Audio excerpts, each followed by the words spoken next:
अस्सलाम वालेकुम ख़वातीन व हज़रात, hope you are all doing good. एक ड्रामा सीरियल है जो काफ़ी टाइम से टेलीकास्ट हो रहा है और अपने मेरे ख्याल से इख्तिताम की तरफ ही बढ़ रहा है आहिस्ता-आहिस्ता। और उस ड्रामे का नाम है जफ़ा, जो कि हम टीवी से टेलीकास्ट हो रहा है। उसकी मेन कास्ट के अंदर मावरा हुसैन, मुहिब मिर्ज़ा, सहर खान और उस्मान मुख्तार है। और इस ड्रामे की प्रोडक्शन जो है एमडी प्रोडक्शंस की है। यासिर नवाज इसको डायरेक्ट कर रहे हैं और समीरा फजल ने इस ड्रामे को लिखा है। तो शुरुआत करते हैं इसके रिव्यू के हवाले से। ये ड्रामा वैसे मुझे रिव्यू तो नहीं करना था, लेकिन बहुत सारी वजूहात की वजह से जो है मैंने इस ड्रामे को रिव्यू करने का सोचा।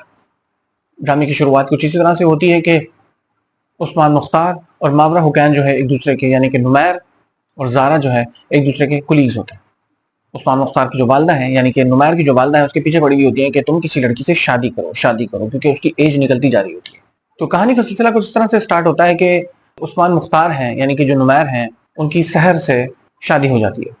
जो मावरा हुसैन है यानी कि जो ज़ारा है वो भी शादी के बंधन में बन जाती हैं एक अजनबी लड़के के साथ, यानी कि मुहिब मिर्जा के साथ वो है शादी के बंधन में बन जाती हैं। तो इसी तरह से जो है वो कहानी का सिलसिला आगे बढ़ता है।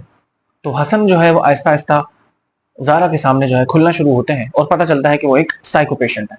और ज़ारा भी के डॉक्टर जो है वो उसको शुरू में तो इग्नोर करती है उसकी बातों को, लेकिन वो आहिस्ता आहिस्ता जो है उसकी जो मेंटल कंडीशन देखती है और आहिस्ता आहिस्ता उनको उनकी मेंटल हेल्थ के हवाले से मालूम होता है, तो पता चलता है तो वो उसको रेफर करती हैं कि तुम जो है साइकेट्रिस्ट को जो है जाके दिखाओ। और हसन जो है बज़िद होता है कि वो साइकेट्रिस्ट के पास नहीं जाएगा और उसको पुराने ट्रॉमास के ऊपर बात करने की बिल्कुल भी ज़रूरत नहीं है। हसन बज़िद होता है, रिजिड होता है और ज़ारा की बात नहीं मानता। और दूसरी तरफ अगर हम अनदीप की बात करें और नुमैर की बात करें, तो अनदीप जो है ऑलरेडी अपने कॉलेज में जो है किसी लड़के को पसंद करती हैं और उनके आपस में जो है एक अफेयर चल रहा होता है। और अनदीप जो है वो उनको बहुत ही बचकाना किस्म की हरकतें करते हुए दिखाया गया है कि वो इस कदर इन्वॉल्व हो जाती हैं कि उसके पेरेंट्स जो है उसकी ज़बरदस्ती उससे शादी करवा देते हैं नुमैर से, जो कि नुमैर बिल्कुल भी राज़ी नहीं होता। जब उनको पता चलता है कि ये ऑलरेडी किसी लड़के में इन्वॉल्व है और उसकी वजह से वो जो है शादी की पहली रात ही खुदकुशी कर लेती है, तो आगे जो है कहानी का सिलसिला कुछ यूँ बढ़ता है कि नुमैर जो है उसका बहुत टेक केयर करता है, ख्याल करता है, जो है उसको अच्छे तरीके से रखने की कोशिश करता है। तो आहिस्ता-आहिस्ता जो है वो जो अदलीब जो है उसकी तरफ उसका दिल मोह लेता है, उसकी तरफ अटेंशन डाइवर्ट हो जाती है और वो जो है अपनी पुरानी सारी की सारी बातें भूल जाती है। कहानी का सिलसिला इसी तरह से आगे बढ़ता है। तो ज़ारा जो है बज़िद होती हैं कि तुम जो है साइकियाट्रिस्ट को दिखाओ, लेकिन हसन जो है उस चीज़ के ऊपर बिल्कुल भी राज़ी नहीं है। वो ये कहते हैं कि भई मुझे पुराने ट्रॉमास को याद नहीं करना है। किसी भी डॉक्टर को कंसल्ट करने से कतरा रहे होते हैं। तो आपस में जो है उनकी जब कलिश पैदा हो जाती है और आपस में जो है बहुत ज़्यादा एक वॉर सी शुरू हो जाती है। क्योंकि हसन बहुत शदीद गुस्से वाला इंसान होता है, तो वो ज़ारा के इंसिस्ट करने पर जो है एक बार उस पे फट पड़ता है, उस पे हाथ उठा देता है। ज़ारा अपने घर पे चली जाती है और माँ-बाप जो है उसको इंसिस्ट करते हैं कि इस किस्म के आदमी के साथ रहने की कोई ज़रूरत नहीं है। वो दोबारा से जो है वो पिघलना शुरू होती है और दोबारा से हसन के पास चली जाती है और नेक्स्ट टाइम जो है हसन उसको बहुत बुरी तरह से टॉर्चर करता है और मारता है। उसके बाद वो फाइनली फैसला कर लेती है कि अब जो है वो इसके साथ कभी भी लाइफ नहीं गुजारेगी। तो हसन को बेसिकली एक साइको पेशेंट दिखाया गया है, वो उससे डील कर रहे होते हैं और माशरे के अंदर ये मामलात हैं, लेकिन मैं समझता हूँ कि ड्रामे के अंदर जो है वो इतना प्रॉपर्ली दिखाना इन चीज़ों को और जो है कोई भी शख्स जो है अपनी बीवी पर जुल्म कर रहा है, इस किस्म की बातों को दिखाना जो है मैं समझता हूँ कि बिल्कुल भी काबिल कबूल नहीं है टीवी के ऊपर। और अगर हम दूसरी तरफ कहानी का दूसरा रुख देखें जिसके अंदर नुमैर और अदलीब हैं, तो अदलीब जो है वो इसी चीज़ के ऊपर सफ़र कर रही होती है कि नुमैर जो है उनकी तरफ आगे नहीं बढ़ रहे होते।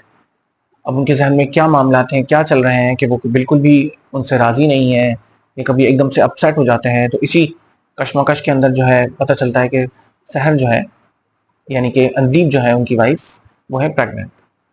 तो उनकी वाइफ़ प्रेग्नेंट होती है, तो उस्मान मुख्तार जो है बहुत ज़्यादा अपसेट हो जाते हैं और उनकी अपसेट होने की वजह एक बताई गई है कि वो प्रीवियसली अपने किसी पास में जो है उनका सीन दिखाया जाता है कि वो डॉक्टर के पास जाते हैं और डॉक्टर उनको कहता है कि तुम बाप नहीं बन सकते। तो नुमैर जो है वो शक करने लगते हैं अदलीब पर कि आया कि ये बच्चा मेरा ही है या नहीं है।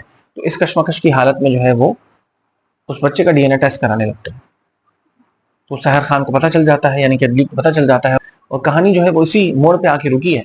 सहर जो है वो खो चुकी हैं कहीं पे और अदलीब जो है लापता हो चुकी हैं और नुमैर जो है उनको ढूंढ रहे हैं, क्योंकि वो इस किस्म की तहमत को बर्दाश्त नहीं कर पाई। इसी वजह से जो है वो घर छोड़ के चली जाती हैं और नुमैर जो है अदलीब को ढूंढ रहे हैं और वो मिल नहीं रही। थोड़ा मैंने एनालाइज किया इस ड्रामे के हवाले से, तो मैं समझता हूँ कि इस किस्म की बातें दिखाना, ड्रामे के अंदर टेलीकास्ट करना और ड्रामे के अंदर जो है इस किस्म के इश्यूज को हाईलाइट करना में कोई भी कदर बेहतर नहीं है। ड्रामाज जो है वो लाइट मोड और लाइट टॉपिक्स में होने चाहिए, जो कि माशरे के जो है वो अच्छे पहलुओं को उजागर करे। ड्रामास की व्यूवरशिप बहुत ज्यादा होती है, इसी वजह से जो है ड्रामास के अंदर इस किस्म के टॉपिक्स को हाईलाइट करना जो कि माशरे के अंदर जो है वो जो कि थोड़े से ग्रे टॉपिक्स हैं और माशरे के अंदर जो है उनके हवाले से बात इतनी ज्यादा नहीं की जाती है, ऐसे टॉपिक्स को हाईलाइट करना जो है बिल्कुल भी काबिल कबूल नहीं है, क्योंकि आवाम जो है वो पसंद करती है लाइट मोड के ड्रामास और लाइट टॉपिक्स। या अगर कोई टॉपिक्स को उजागर किया भी जा रहा है माशरे के, तो वो अच्छे हो, पॉजिटिव होने चाहिए, एक पॉजिटिव शक्ल जो है वो दुनिया के सामने आनी चाहिए। तो इस वजह से ड्रामा व्यूअर्स को भी जो है वो एक एक्सपेक्टेशन यही होती है कि ड्रामास इस किस्म के होंगे जो कि एंटरटेनमेंट का बाइस बनेंगे, ना कि जो है टेंशन। ड्रामा नो डाउट बहुत अच्छा है, दानिश नवाज की डायरेक्शन उसमें बहुत अच्छी है, ड्रामा एक तसलसल के साथ चल रहा है, उसकी स्टोरी लाइन मुनासिब है। ड्रामे की स्टोरी के हवाले से तो मैं इतना ज्यादा पॉजिटिव वाइब्स नहीं रखता, और ना तो जो है इसके हवाले से मैं इतना ज्यादा समझता हूँ कि स्टोरी के ऊपर मैं कोई खास कमेंट्स नहीं करना चाहूंगा, लेकिन ड्रामे की डायरेक्शन बहुत अच्छी है। लेकिन ये है कि इस किस्म के टॉपिक्स को उजागर करना और अपने माशरे के अंदर जो है इस किस्म के टॉपिक्स के ऊपर ड्रामा बनाना, एक्सेप्टेबिलिटी अभी इन टॉपिक्स की हमारे माशरे में नहीं है। इसकी वजह से जो है वो थोड़ा सा ये ड्रामा जो है हाइप नहीं क्रिएट कर सका। हालांकि ड्रामा अच्छा था, स्टार कास्ट है, लेकिन ये कि ड्रामा जो है इतना ज्यादा इम्पैक्ट अपना नहीं क्रिएट कर सका, क्योंकि टॉपिक्स थोड़े सेंसिटिव थे। अगर यही कोई डिफरेंट टॉपिक्स होते हैं जो कि पॉजिटिव एस्पेक्ट को उजागर करें, ऐसे टॉपिक्स को हाईलाइट करना चाहिए अपने ड्रामास के अंदर। फिर किसी और वीडियो में मिलते हैं, अपना बहुत बहुत ख्याल रखिएगा, हंसते मुस्कुराते रहिएगा। ओके जी, अल्लाह हाफ़िज़।